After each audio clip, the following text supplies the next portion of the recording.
Hello. The major reason why I always often point to self-inquiry is simply because when we do self-inquiry, we are not experiencing, but we are actually recognizing our attributeless self and the qualities. And it's a very powerful navigating tool through everyday life. So if I explain that it it starts off as a practice or an aid, and it's simply just recognizing who and what we are without attributes. It's that being, presence, awareness, different names, consciousness, but it's recognizing that.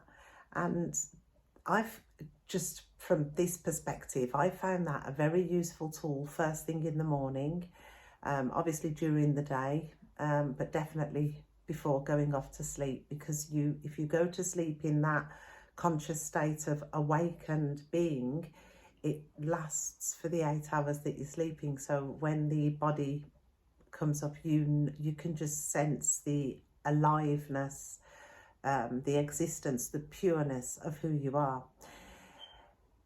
Another thing that I often offer is, so we do self-inquiry, and that is more to recognize our true nature. So you can put any question, to the self. You can ponder and say, is there a past? And then I want to say you experience the answer, but you don't. You're being the answer, which is just this. And I would definitely start with gentle questions, sort of like, what time is it here? And then to recognize that your true nature is timeless. I would ask, what day is it here? Does it have a date? And again, to recognize the attributelessness, bit of a mouthful, but that's your true nature. You can't see it, you can't touch it, taste it, smell it. You can only be it, and it's being that. What may what may simplify this is, we are being ourselves all the time. We cannot not be ourselves. If I use the term awareness is being aware of the true nature, which is attributeless, which can easily be discovered if we do self-inquiry. That awareness, if there is something that shows up in your awareness, let's just say it's an emotion and it's fear, then what's actually happening is fear arises. There's an awareness of fear. When the awareness touches the fear, awareness becomes fear. When the awareness is aware of peace and it recognizes peace, you say awareness is peaceful. So awareness or consciousness is everything, but it's nothing. It's the attributeless self. But when we become aware of or notice something, we become that. Because it's like having water, just a stream of water. If you take a glass and you scoop it, it now becomes a glass of water. We never say water glass, we say a glass of water. So it's recognizing that distinction, that you are always the awareness. But if the awareness is on everything that's arising, you feel as though you're caught in it. And because a lot of things that do tend to arise today can be seen as negative or low vibrational, the body will instantly go into contraction. And so we can experience the thoughts as if they are actually inside the body, the feelings as though they are inside the body, the emotions. Well, we are a feeling sensing being, which is, again, one of the attributes of the attributeless self. But the emotions feel as though they're trapped inside of the body. The emotions are supposed to be outside of the body. The body is the densest realm. But through contraction, we can definitely experience emotions in the body. So as well as self-inquiry, I would also offer that you do some sort of meditation, yoga meditation, where you're inviting the attention in and you turn it. But I say turn it, it's to look in, not out. Looking out gives a sense of seeking, and that sense of seeking contracts the body. But if you rest, there are some teachings that point you to look within, turn within, drop within, widen the gaze, whatever portal helps you to live from within. Even though there's no in and out, we use the body. That's what we've got the body for. The primary use of the body is to recognize our true nature, because we can only do it through a body. We can't do it through anything else. So we do it through the body, and it's to use the body to use imagination or use the sense of being inside the body. And a way that you can do that effortlessly is to imagine a big smile in the tummy area. So to imagine a big smile inside the tummy area, there must be some attention in the body, recognizing, witnessing that smile. So it is about relaxing the body. It's about letting go of resistance. And like I said, yoga meditation is really good. I haven't really done any other meditation practices, just relaxing, just resting. Because when the body is contracted, it becomes a vessel for thoughts and feelings to attach, because when the body's contracted, it means that the mental body is predominant, and the mental body is an adoption machine. It naturally, automatically, habitually adopts these thoughts, fires them into the body, which then the emotions are automatically involved. So you're a contracted, fearful or angry or guilty or whatever emotion is the predominant state of the character becomes absolute. And so it's like, well, how can I start resisting? How can I let go? So it is all about the nervous system, because the nervous system, most of us were born into contracted nervous systems. If our mothers saw trauma, there's a lot of trauma on the planet. So the body can kind of come in a you have to contract to go through the womb if you're born naturally. And I don't know about cesarean, but there is that contraction. So the body's already in the field of contraction. And then obviously it is a bit like trauma coming into the world. And then obviously babies then in the right environment, the right love and care and everything going okay, they can then relax. But then we quickly learn to contract, because we're working with time and effort, and this needs to be done, and pay attention to this, and don't do that. And it's just all these commands are coming in. So the body contracts, and then we say, ah. So the first thing, if you could, breath awareness is good for relaxing the body. And also the attention work is another one. So the attention that goes out, you can invite it back in with your thumb and finger, pull it in, and imagine that you're turning it. You're turning your eyeballs backwards. You're turning it, and it just drops. Oh, and now you can go into breath awareness. Self-inquiry, you can go into that from any position, because as soon as you say something like, is there a past? And pause with your being, there you are. But quickly you can recognize the mind's there. No, awareness is there. You're being aware of the mind. But if you just say, who is suffering? Is there a past? Is anything right and wrong?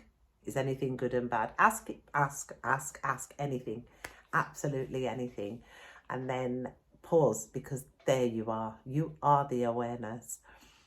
I've got quite a lot to say today, a lot of tips.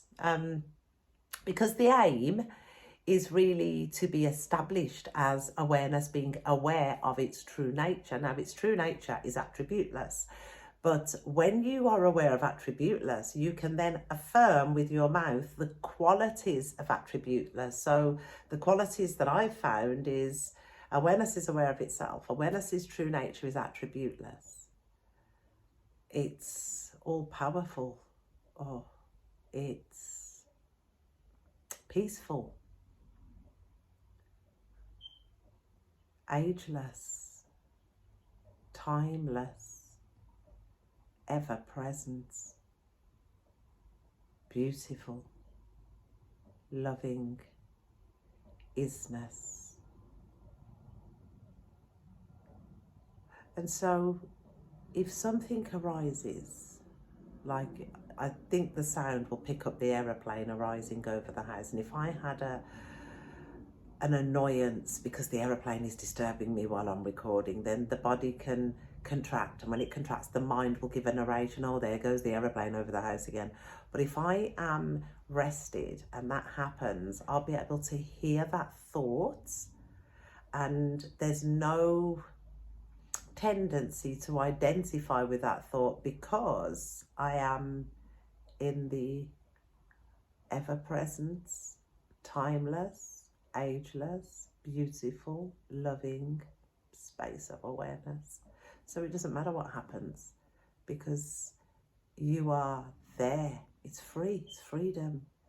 And self-inquiry, if you sit there for 10 minutes, my God, it gives you like 6-7 hours of grace where things can flash up in the world, but you just say there's an impersonal, attributeless, timeless, ageless, spaceless, all-knowing, all-powerful awareness, being aware.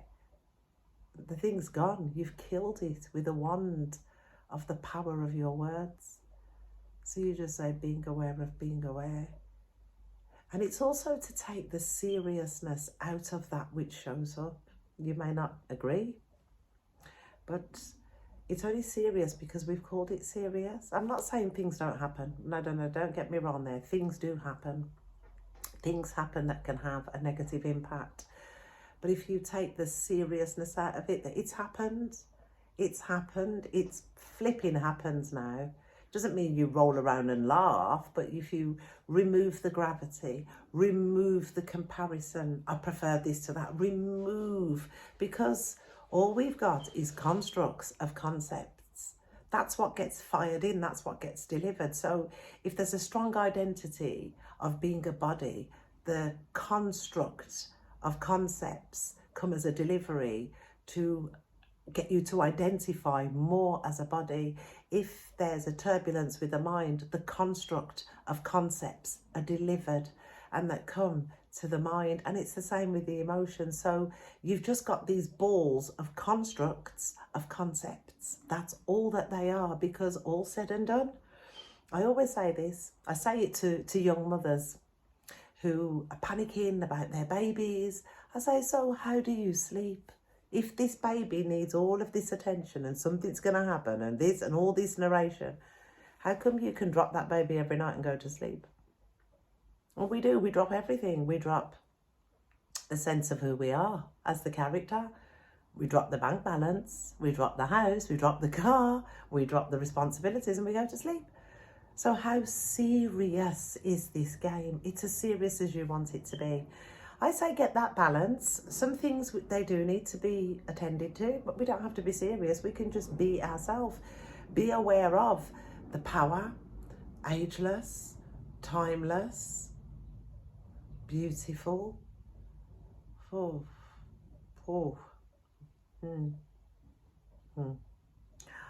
gorgeous.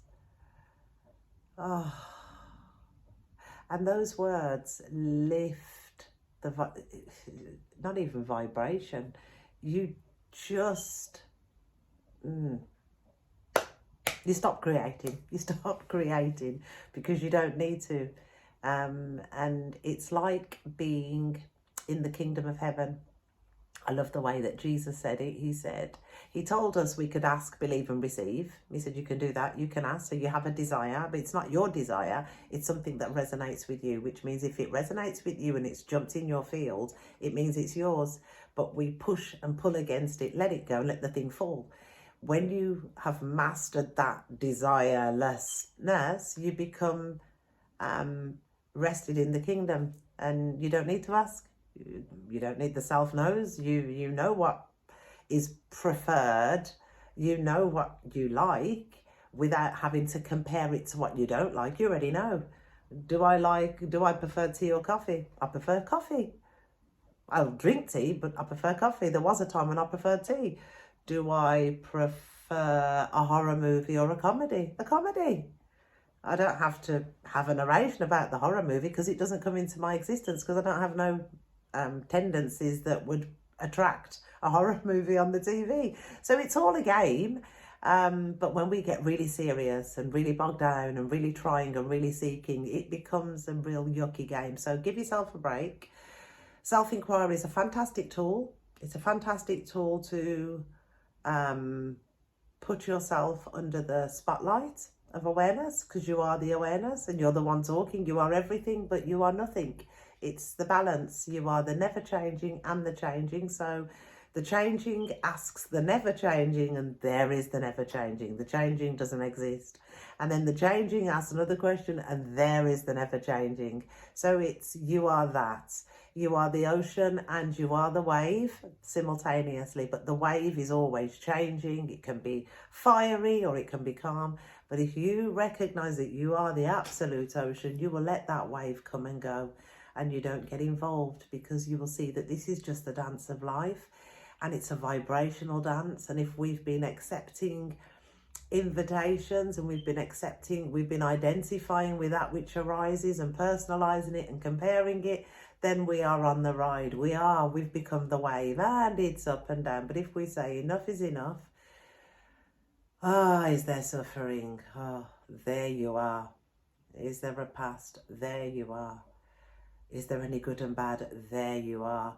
And when we start to make that place of there you are the predominant place, it becomes the predominant, then the waves fall in line with this and they become very, very smooth and very angelic and very dancey. And then you start to say, yes, because this is who I am, is ageless, timeless,